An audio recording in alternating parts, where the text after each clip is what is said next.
Hello family, welcome to Stories with JAYVIL. Please subscribe and leave a like for us. It means the world to us.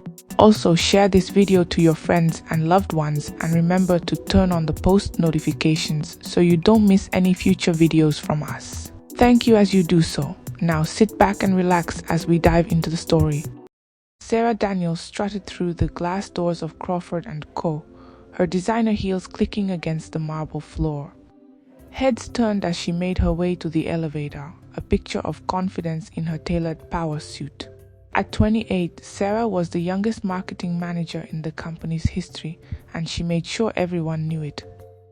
Her rise to the top had been nothing short of meteoric, fueled by her razor-sharp intellect and unrelenting ambition. But her colleagues didn't admire her, at least, not in the way she thought they did. Interns whispered about her temper and the menial tasks she assigned them, tasks far removed from their roles or skill sets. Assistants walked on eggshells, dreading her scathing reprimands for even the smallest mistakes.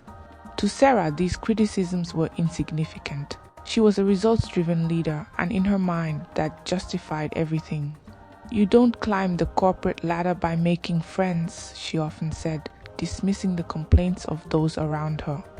Her office, perched on the top floor, reflected her personality, sleek, modern, and intimidating. A large glass desk stood in the center, flanked by leather chairs and shelves lined with awards. Sarah took pride in the accolades she'd accumulated.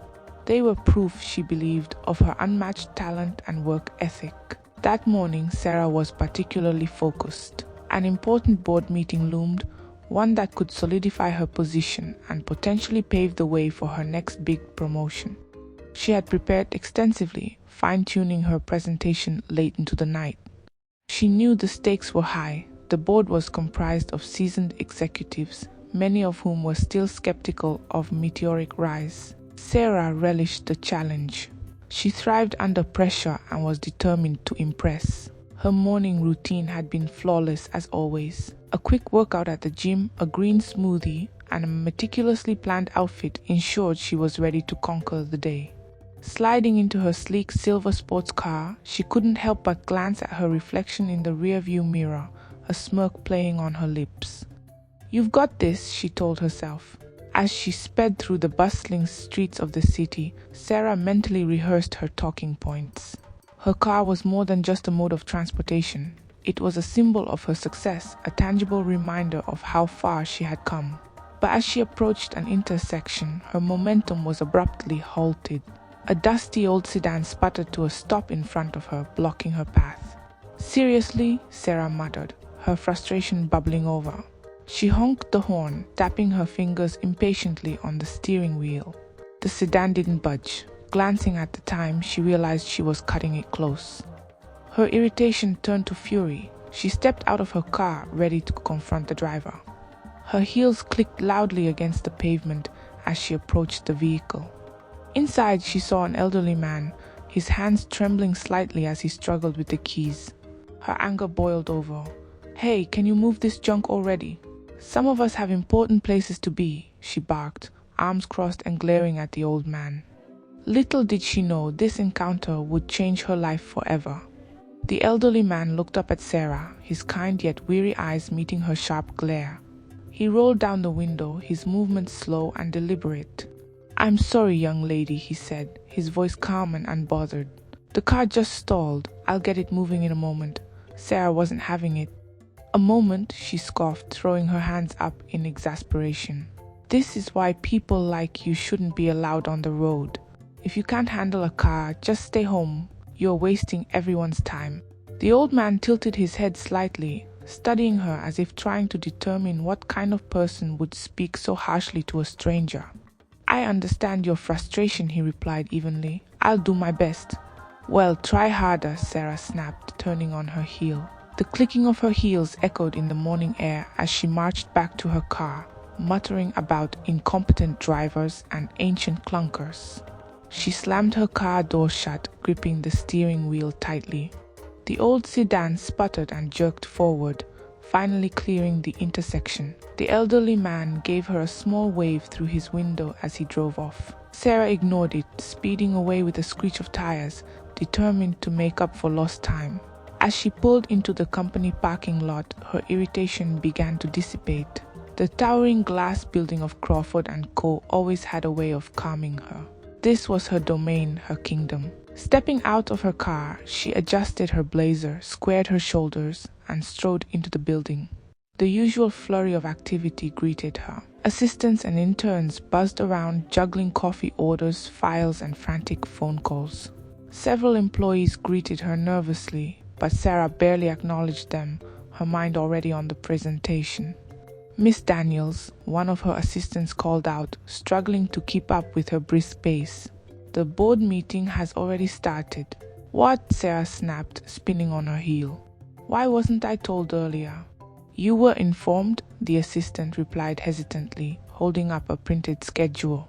The meeting was moved up by 20 minutes. Sarah snatched the paper from his hand, her frustration mounting.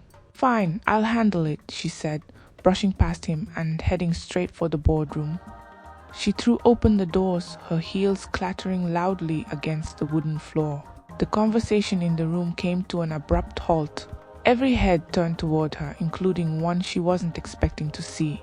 Her heart stopped. Sitting at the head of the table was the elderly man from the intersection. For a moment, Sarah froze, her mind struggling to process what she was seeing. The man, now dressed in a crisp, tailored suit, regarded her with a calm, measured expression. His presence radiated authority. "Ah, Miss Daniels," he said, his voice carrying the same calm tone as before.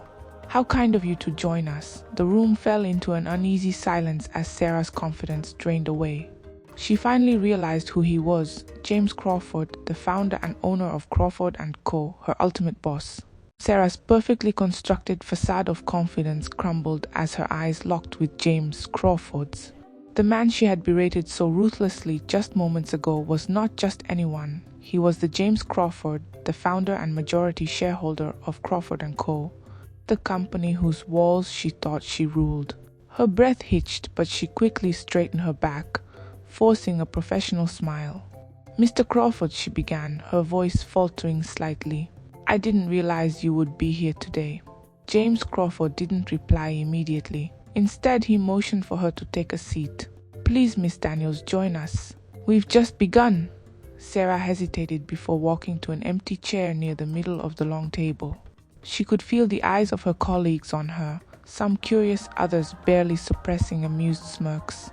News traveled fast in the corporate world, and she knew her lateness had already made its rounds. She forced herself to focus, masking her inner turmoil. James leaned back in his chair, his gaze steady and calm, though Sarah detected the faintest trace of amusement in his expression. "Before we continue, Miss Daniels, I want to share a quick anecdote with the team," he said, his tone conversational yet deliberate. "This morning, I had an interesting encounter at an intersection." Sarah's stomach dropped. She knew exactly where this was going, but she could do nothing but sit there, frozen, as he continued. "A young lady was in quite a hurry," he said, his voice even. "She seemed to believe I was an obstacle in her path, an inconvenience, if you will. She didn't hesitate to share her opinions about my car, my driving abilities, and even my suitability to be on the road." The tension in the room was palpable. Several board members exchanged glances, some raising their eyebrows in surprise. Sarah sat rigid in her seat, trying to keep her expression neutral, though her cheeks burned with embarrassment. James's gaze shifted to Sarah. His next words were pointed.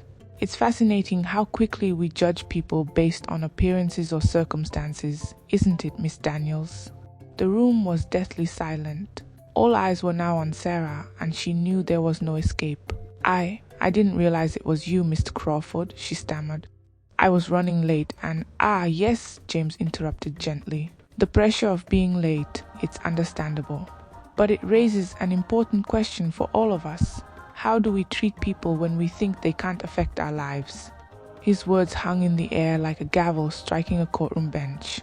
Sarah wanted to disappear. She'd always prided herself on her composure, but this was unlike anything she'd faced before. She swallowed hard, knowing any attempt to defend herself would only make matters worse. "Now let's get back to the agenda," James said, turning his attention to the rest of the team. But the damage was done. Sarah could feel the shift in the room, the unspoken judgment of her colleagues.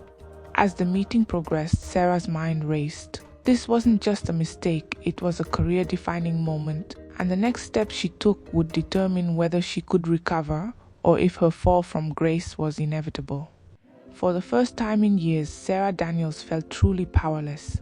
The board meeting continued, but Sarah could hardly focus. James Crawford's earlier anecdote replayed in her mind, each word a sharp reminder of her outburst that morning. She clenched her hands under the table, her polished exterior beginning to crack under the weight of her embarrassment. "Now," James said, shifting his attention to a set of papers in front of him, "before we move to our strategic goals for the next quarter, I'd like to address some feedback I've received from the staff." His tone was calm, but Sarah sensed the gravity of what was coming. He adjusted his glasses and glanced around the room. "One of the cornerstones of our company is fostering a positive and respectful workplace culture. Lately, however, there have been concerns raised about certain leadership practices in one of our departments." Sarah's heart sank. She instinctively knew this wasn't going to be a general critique. James continued, his words precise. "According to these reports, some interns feel undervalued, often being assigned tasks unrelated to their roles. Assistants have described instances of public reprimands for minor errors, with words that could only be characterized as unnecessarily harsh. Such behavior, if true, does not align with the values of Crawford & Co." Sarah could feel the weight of the room's attention shifting toward her. Her colleagues sat quietly, their expressions a mix of curiosity and anticipation. She dared not meet anyone's eyes. "Miss Daniels," James said, turning his gaze directly to her, "you've been leading the marketing department for 2 years now. Your results have been impressive, but leadership isn't just about numbers. It's also about people. I'd like to hear your perspective on these concerns." The room was so silent that the faint hum of the air conditioning seemed deafening. Sarah forced herself to sit up straight, summoning the confidence that had always been her armor. "Mr. Crawford," she began, her voice steady but strained, "I appreciate the feedback, but I believe it's a misunderstanding. I hold my team to high standards because I want them to excel. I've always prioritized results, and sometimes that requires tough love." James nodded slightly as if considering her response. "Tough love," he repeated. "And how do you think those on the receiving end perceive it? Do you believe they feel motivated or demoralized?" Sarah hesitated. I believe it's necessary for growth," she said, though her words lacked conviction. James set down the papers and clasped his hands on the table. His expression was unreadable, but his tone was measured. "Excellence without respect, Miss Daniels, is not leadership. It's control, and control, when wielded improperly, leads to resentment, not results." The words hit her like a punch to the gut. She had never seen herself as anything but a driven leader, someone who demanded the best from her team. But now, under the scrutiny of her peers and her boss, she wondered if she had crossed a line she hadn't even known existed. "We'll revisit this conversation later," James concluded, his tone signaling the matter wasn't closed. "For now, let's move on." As the meeting resumed, Sarah sat in silence, her mind reeling. The respect she had always assumed she commanded now felt like an illusion. For the first time in her career, Sarah Daniels began to question whether her approach had been wrong all along. The morning after the board meeting, Sarah Daniels walked into the office with a heavy heart.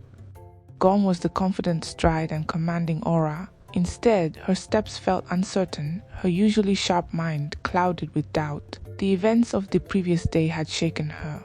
The whispers and sidelong glances from her colleagues only amplified her unease. As Sarah reached her office, she was met by James Crawford's assistant, a calm but firm presence. "Miss Daniels," the assistant said, holding a neatly folded letter. "Mr. Crawford has requested to see you in his office immediately." Sarah's stomach twisted, but she nodded. "Thank you," she replied, her voice lacking its usual edge. She glanced at the letter, but decided against reading it yet. Instead, she took a deep breath and made her way to the top floor, where James Crawford's office loomed like a fortress of authority. James's office was everything Sarah had expected, understated yet powerful. Rich mahogany furniture, walls lined with books and framed accolades, and a single large window that overlooked the city's skyline. James sat behind his desk reviewing a document, his demeanor calm and collected. "Ah, Miss Daniels," he said, looking up as she entered. He gestured to the chair across from him. "Please, have a seat." Sarah sat, her back straight but her nerves betraying her. "Mr. Crawford," she began, "I'd like to address—" He held up a hand, silencing her gently but firmly. "Let me start," he said. "Yesterday's board meeting was not easy for you, I'm sure. But I've always believed in addressing issues head-on, especially when it comes to leadership." Sarah nodded, unsure of what to say. She folded her hands in her lap, her polished exterior beginning to crack under the weight of his steady gaze. "I've reviewed the reports about your behavior toward your team," James continued. "While I commend your results, your campaigns have consistently delivered impressive returns. It's clear there's a gap in how you manage people. Leadership is more than just driving outcomes. It's about inspiring trust and fostering a culture where people feel valued." Sarah felt a lump rise in her throat. She had never thought of herself as a poor leader, but the reports and James's words painted a starkly different picture. "As such," James said, leaning forward slightly, "I've decided to reassign your position. Effective immediately, you will step down as marketing manager and take on a junior role within the department."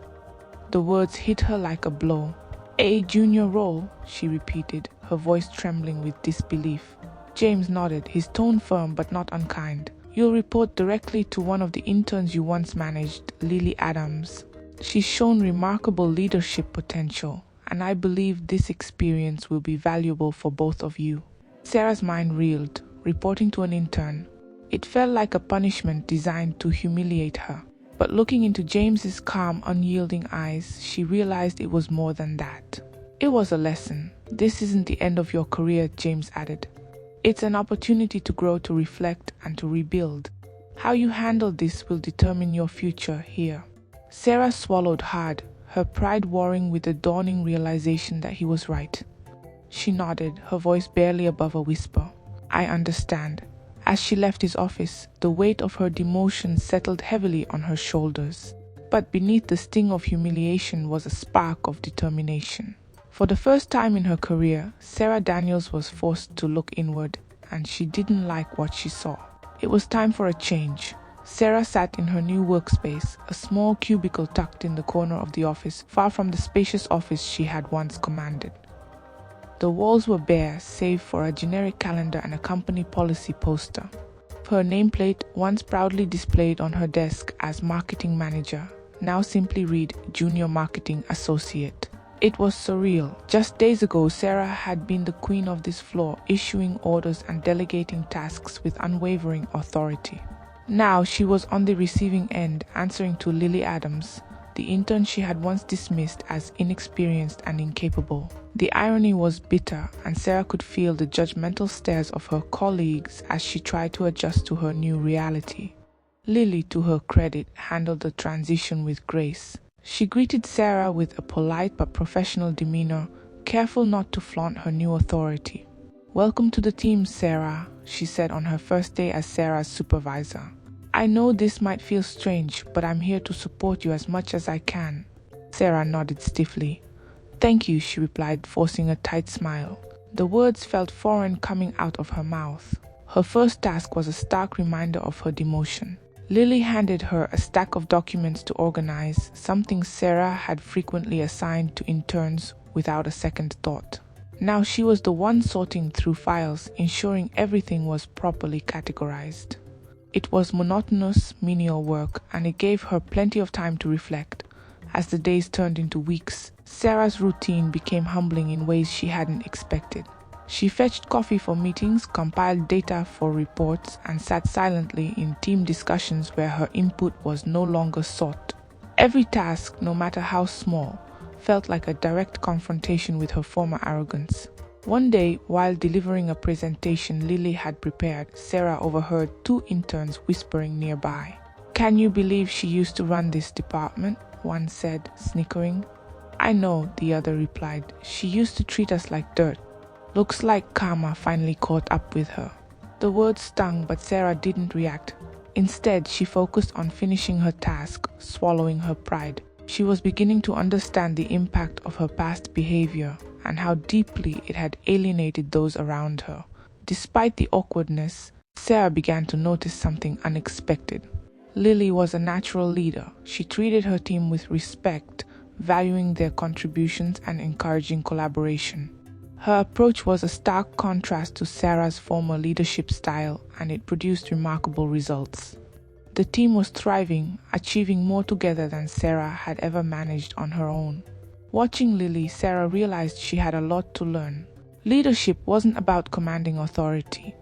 It was about earning trust and inspiring people to give their best. Slowly but surely, Sarah began to change. She started listening more, offering genuine support to her colleagues, and taking accountability for her mistakes. By the end of the month, Sarah's transformation was becoming evident. Her colleagues, once wary of her, began to warm up to her. She apologized to those she had wronged, her sincerity disarming even her harshest critics. For the first time in years, Sarah felt like she was part of a team, not just its leader. Still, the road ahead was long. She had much to prove, not just to her colleagues, but to herself. But for the first time, Sarah Daniels felt ready to take the first steps toward redemption. The hum of the office felt different to Sarah now. Once, it had been background noise to her world of deadlines and directives, but now, every whispered conversation and every shared laugh among her colleagues served as a reminder of what she had been missing. The walls she had built around herself as a leader, walls of authority and isolation, were crumbling, revealing a dynamic workplace she had never truly been a part of. Her days were a mix of routine tasks and small moments of quiet reflection. On one such morning, Sarah was tasked with compiling analytics data for an upcoming presentation. As she sifted through spreadsheets, Lily approached her desk with a kind but professional smile. "Sarah," Lily said, her tone warm yet firm, "how are you finding everything? I hope you're settling into the role." Sarah hesitated, unsure of how honest she should be. Finally, she said, "It's different, but I'm learning." "Thank you for being so understanding." Lily nodded. "I know this can't be easy, but I've noticed a change in you already." "Keep it up." Those words stayed with Sarah long after Lily had walked away. She had never thought someone she once looked down on would become a source of encouragement. The realization humbled her further, pushing her to look deeper at her own flaws. Later that week, Sarah had an unexpected encounter with Daniel, one of the interns she had often dismissed. She found him struggling with a report, his forehead creased in frustration as he clicked around his screen. Instinctively, she walked over. "Need some help?" she asked cautiously. Daniel looked up, clearly surprised. Yeah, actually, I can't figure out how to format this chart properly." Sarah pulled up a chair, scanning the document. "Here," she said, pointing at the toolbar. "You just need to adjust the axis labels and resize the chart. Let me show you." For the next few minutes, Sarah guided Daniel through the process. He listened attentively, nodding as he followed her instructions. When they were finished, he looked at her with genuine gratitude. "Thanks, Sarah," he said. "I didn't expect you to." "Well, I appreciate it," Sarah smiled, a hint of sadness in her expression. "It's no problem. I should have done this more often." As she walked back to her desk, she realized how rare it had been for her to take the time to truly mentor someone. It was a small act, but it felt like a step in the right direction. That evening, as she packed up to leave, Sarah saw Lily sitting at her desk, typing away. For a moment, she just watched her, a young woman who had risen to leadership not through authority, but through respect and collaboration. In Lily, Sarah saw a reflection of the kind of leader she wanted to become. She approached Lily, her voice tentative. "Hey, do you have a minute?" Lily looked up, surprised. "Of course, what's on your mind?" Sarah took a deep breath. "I just wanted to say, I've been watching how you lead the team, and I think you're doing an incredible job. You've taught me more in these past weeks than I've learned in years." Lily's eyes softened and she smiled. "That means a lot, Sarah, but I think the real credit goes to you. Recognizing where you can grow and actually doing the work to improve, that's not easy." "You're doing great." Sarah left the office that night feeling a flicker of something she hadn't felt in years: hope. She knew she still had a long way to go, but for the first time she believed she could get there. She was no longer the Queen of Crawford, but perhaps one day she could become a leader worth following. The following week, Sarah decided to take a bold step. She would confront her past behavior head-on. It was time to apologize to the people she had wronged. She knew it wouldn't be easy. Some colleagues might not forgive her, while others might doubt her sincerity. But Sarah was determined to show that she had changed. Her first stop was Daniel, the intern she had helped with the report. She found him in the break room, sipping coffee and scrolling through his phone. "Daniel," she said softly, approaching him. He looked up surprised. "Hey, Sarah. Need something?" he asked, his tone polite but cautious. "No," she said, shaking her head. "Actually, I wanted to apologize. I wasn't fair to you or to the other interns. I demanded too much, gave too little guidance, and treated you like you didn't matter. That was wrong." Daniel blinked, clearly caught off guard. Wow, thanks, Sarah. I mean, yeah, it was rough, but it means a lot that you're saying this."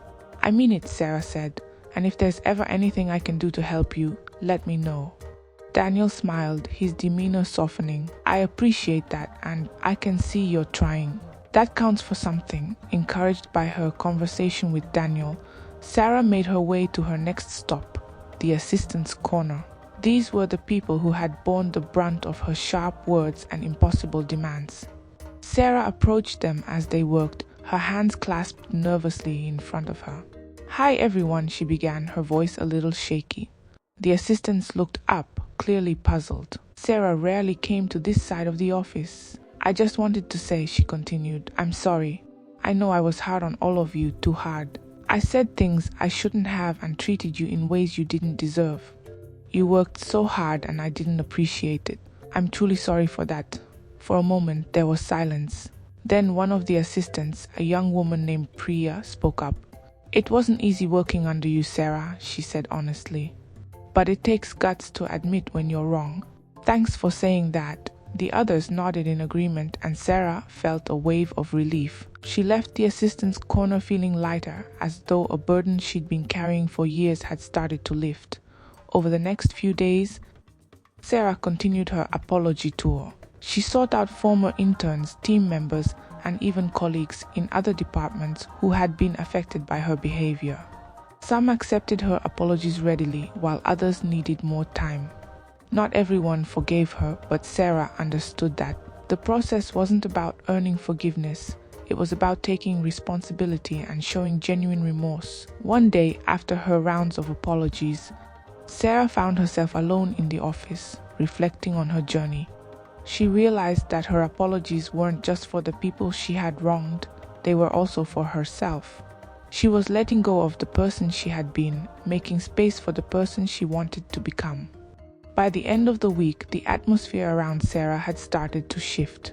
Her colleagues no longer looked at her with wariness or disdain. Some even smiled at her in passing. Sarah knew she still had a long way to go, but she felt a sense of hope she hadn't felt in years. Her transformation wasn't just about earning back the respect of her peers. It was about rebuilding her own sense of self-worth. And for the first time, Sarah Daniels felt like she was on the right path. As Sarah's journey of self-reflection continued, she often found herself observing James Crawford from afar. He was an enigmatic figure in the company, quiet yet commanding, patient yet firm. She wondered how he had cultivated such a respected reputation. One evening, as most of the office had cleared out, she noticed James in the break room, pouring himself a cup of tea. The opportunity felt serendipitous. Summoning her courage, Sarah approached him. "Mr. Crawford," she said hesitantly. He looked up, his calm demeanor as steady as ever. "Miss Daniels," he greeted with a slight smile. "What can I do for you?" I wanted to thank you," Sarah began, "for giving me this chance to reflect and grow. It's been humbling, but I think it's what I needed." James gestured to the chair across from him. "Please sit." Sarah took the seat, folding her hands nervously.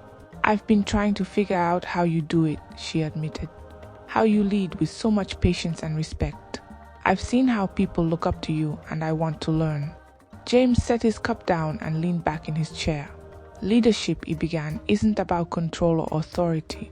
It's about service. A leader's job is to empower their team, not overpower them. When you focus on lifting others, their success becomes your success. Sarah nodded, absorbing his words. I think I've been doing it wrong my entire career, she confessed. I thought results were all that mattered. Results are important, James agreed, but the process matters just as much. If you achieve great outcomes at the cost of your team's morale and trust, those results are hollow. His words struck a chord with Sarah. She had always measured her success in terms of campaigns delivered and profits generated, never considering the cost to her team's well-being. James continued, I wasn't always like this, you know. In my early days, I was just as driven as you, perhaps even more so. But my approach alienated people. I lost good employees, strained relationships, and ultimately learned the hard way that leadership without compassion is unsustainable. The vulnerability in his words surprised Sarah. What changed? She asked. James smiled faintly. An employee once told me something that stuck with me. She said, you don't have to be loud to be heard or harsh to be respected. It took time, but I learned that kindness and firmness can coexist. And I believe you're capable of learning that too.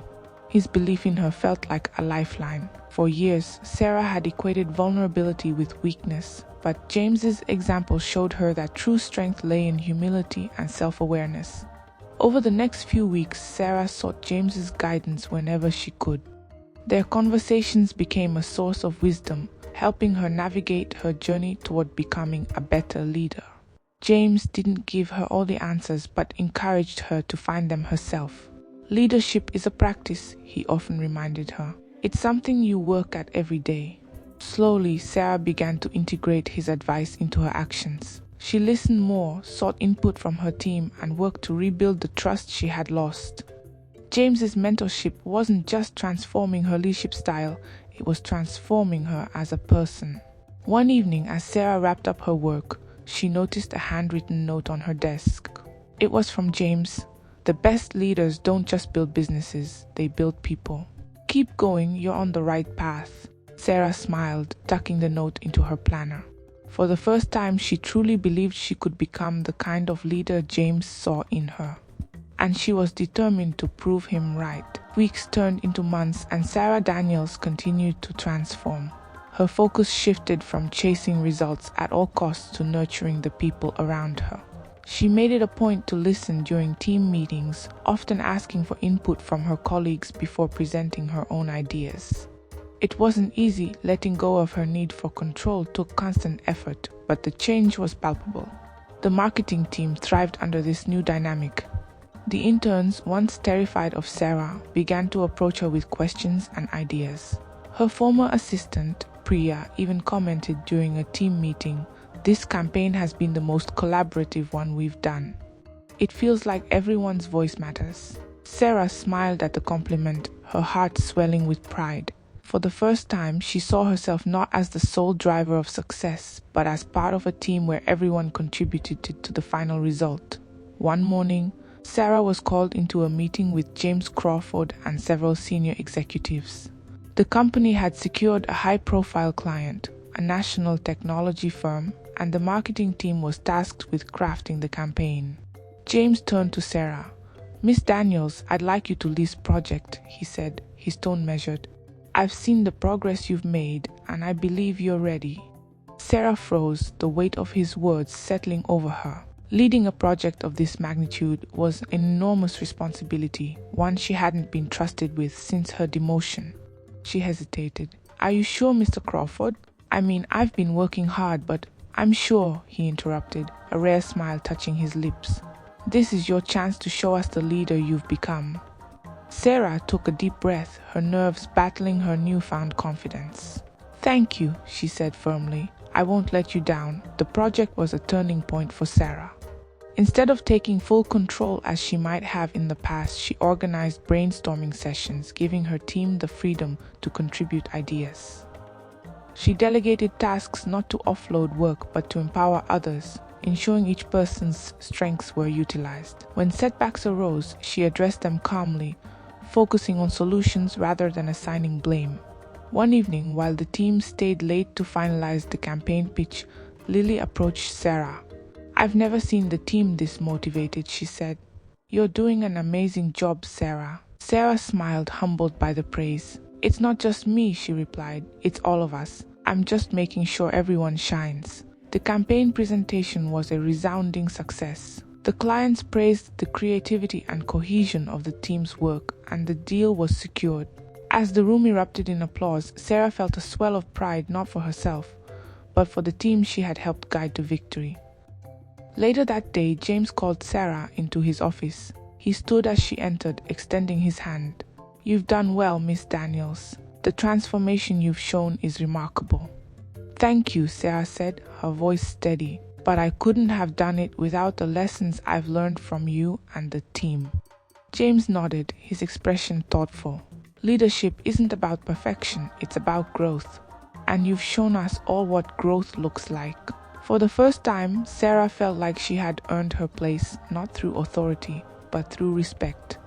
Rising from the ashes of her past mistakes, she had become the leader she was always meant to be.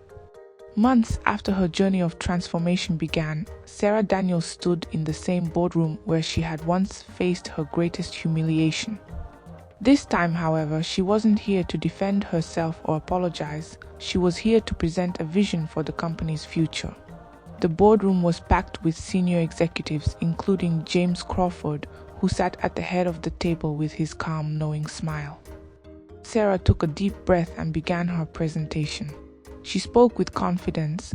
Her words focused not only on strategy but also on the importance of fostering collaboration and respect within the workplace. Her voice carried the weight of experience, and her ideas were met with nods of approval and murmurs of agreement. By the time she finished, the room erupted in applause. James stood, clapping slowly but deliberately. "Well done, Miss Daniels," he said, his voice filled with pride. "This is the kind of leadership we need moving forward." Sarah smiled, grateful for his acknowledgement. "Thank you, Mr. Crawford," she replied. "I couldn't have done it without the support and guidance of this team." As the meeting adjourned, her colleagues approached her with congratulations. Even those who had once doubted her leadership offered genuine praise. Sarah felt a deep sense of fulfillment, knowing she had earned their respect not through authority, but through humility and growth. Later that evening, as Sarah was leaving the office, she spotted James in the parking lot, standing by his old sedan.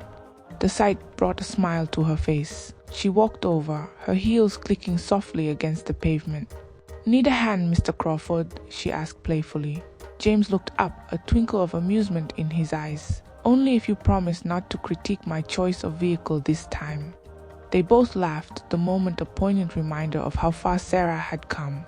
She reached for the car door and inspected the issue. Within moments, she had it resolved. "Thank you," James said, his tone warm. "You know, when I first met you at that intersection, I didn't think I'd ever hear you offer to help someone like me." Sarah shrugged, a playful smile tugging at her lips. "Well, people change, or maybe they just grow up." James chuckled. "Growth is the key to everything, Sarah, and you've grown into a remarkable leader. I'm proud of you." The words filled Sarah with a sense of pride and gratitude. "Thank you, Mr. Crawford. That means a lot coming from you." As he got into his car and drove away, Sarah stood in the fading light, reflecting on her journey. She had started as a driven but arrogant leader, blind to the needs of those around her. Through the challenges she faced and the lessons she learned, she had become someone she could be proud of, a leader who valued people as much as results.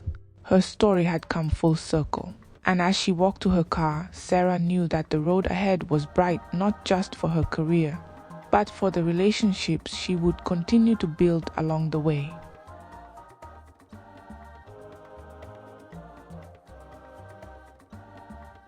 We've come to the end of this story. Please subscribe to my channel to support me. Thank you.